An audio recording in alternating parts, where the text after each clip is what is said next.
5, 4, 3, 2. How you doing, Marvel? My voice just cracked up. How you doing, Marvel? You must be feeling real good about yourself. Real good. I mean, what's there to be mad about? The weather's actually nice for once. It's a cool, like 70 degrees. I'm not sweating completely in my own house. All right, weather's looking nice, but really though, don't worry about it. Like nothing like bad movie. All right, Antman was great. All right, good movie. I had another banger, you know, with a few exceptions. You know, Thor, Iron Man 3. Jesus Christ, allergies, man. Allergies are insane this season. But don't worry about that. But really though, y'all thought I was gonna let y'all slide with that post credit scene? I waited a good 10 minutes, Marvel, alright? 10 minutes of my time. You're taking advantage of the fact that I will pay anything for a Marvel movie. You're taking advantage of me, and I don't appreciate it.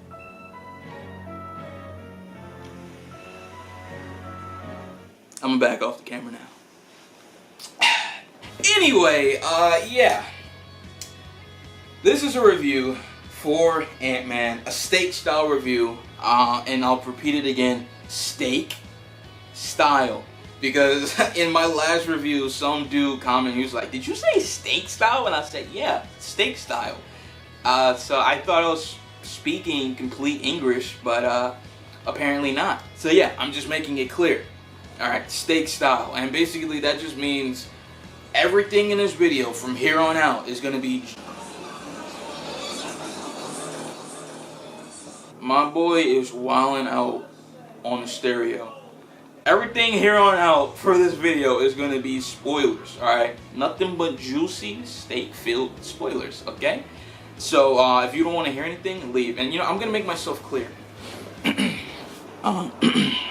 Viewers, I don't know if my voice sounds, you know, the sexiest right now, but I probably shouldn't be whispering like this, because I don't know how my voice sounds, but, headphone users, how you doing? I just need to let you know, just to make things clear, there's spoilers, so you might want to leave. Cool. Let me back off the camera. But yeah, let's get into the review. So let's first get into the story. Now the story was a little bit weird. This is the first Marvel movie since probably Guardians of the Galaxy 1 where it didn't feel like a Marvel movie. I didn't see how it all connected until the very end. But even though I knew I was going to see a Marvel movie, I knew I was going to see Ant-Man, who's from Marvel, I sat in there, and at halfway point in the movie, I was just like, yo, I'm watching a Marvel movie. It's a standalone movie, alright, a standalone sequel to Ant-Man 1. It was a great film story-wise, and I saw how it connected. But as far as like the franchise progression of the story after Infinity War, which is a very big scale event that affects the whole future of the franchise, it just seemed like a weird movie to me. Until the very end, of course. So I'm going to explain like the connections and all that, and if you saw the movie you probably know yourself, but we got to talk about this. Now, the story, it was basic enough. Hank and Hope, they were making a quantum portal to the quantum dimension, believing that their mom was alive this whole time. And their first act of opening the portal, at the same time, it didn't go well. But Scott got a dream of him being their mom in the past. And he was like actually inside their body, playing hide and go seek with a young Hope who was in the dresser. The wardrobe. I'm not gonna lie. I didn't know what you call those joints either. That was insane. I was kind of getting like the Last Jedi, Rey and Kylo talking to each other through the Force vibes. I was kind of getting that. I liked the movie, okay? Parts of it were terrible. Complete trash. But I liked the movie overall, okay? Alright, you know the drill. Star Wars fanboys, I'm one of you, alright? Relax. But I was getting those vibes, so I thought the scene, like all the scenes where it was just insane. Especially the one where she actually, the second time opening the portal, she actually took over his body, and it was just funny. He pulled that off perfectly, like playing the mom version. Like, it was just so weird. It was just simple. They wanted to save their mom. That's the only reason Scott got involved, was because he had that dream. They needed his help finding their mom. That's why he was brought into the movie, because they got a lot of bad blood from Civil War. He wasn't supposed to take the suit to help out Cap, because at the time, and still at the time, Captain America is like a fugitive of the world, if I'm not mistaken, due to the World Accords. So because Scott helped out Cap without their consent or whatever, they're held accountable because it's their tech. But Scott is also held accountable to a lesser degree. He had 2 years of house arrest, which is why he wasn't able to talk to a lot of people for like those 2 years, with the exception of his daughter coming over. Hank and Hope, they're now like complete fugitives, so they're into hiding. They're constantly shrinking their building, changing locations back and right. So that whole, the whole situation is just insane. Like, I think there should be, what's the word I'm looking for, like compensation, like the world should give them, like when they eventually show back up in Infinity War, Avengers 4, whatever you want to call it.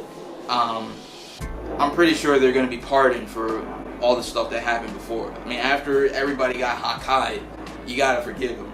But I don't know what's going on, because we'll get into the post credits in a second. But the movie was simple. Ghost antagonist, really more of a antagonist than anything. She had like a Batman / experiment gone wrong story. Parents died. She was the only survivor, but she was, a product of the experiment. S.H.I.E.L.D. was trying to make a quantum portal in the past, and it went wrong. It exploded, and now her molecules, Ghost molecules, phase in and out of the quantum realm and back to like reality. It's a really cool power, because she can even like fade out of existence but still be there. Like, yeah, it's really weird. But they turned her into a weapon actually, and they lied to her. She thought she was going to work for them so that they can get a cure, but they lied to her. But the doctor who Hank fired was actually helping her out, build her like a quantum box thing to preserve her body and all that. So that was pretty cool. It was a slight twist on villains. Not really a villain, an antagonist. Yeah, you had Ghost who wanted the quantum portal as well. Everything went well in the end. The mom got pulled out of the quantum realm after Hank went in for her. Then Ghost got her body restored. The Adam Sandler looking dude who was selling black market technology to Hope and Hank, I honestly kind of wish he died. Like, he was really scummy.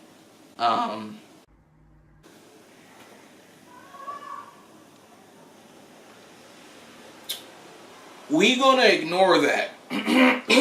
Yeah, the story was cool. It was simple, but it just didn't seem like it mattered so much as far as the franchise's story progression. But it was cool. It was a great sequel to Ant-Man 1. I'll leave it at that. Music and everything was great. Acting was decent enough. Didn't need to be anything more than that. So yeah. Now the real spoiler part. The ending of this movie. And we're even going to talk about the post-credit scene, because you saw in the beginning, it pisses me off.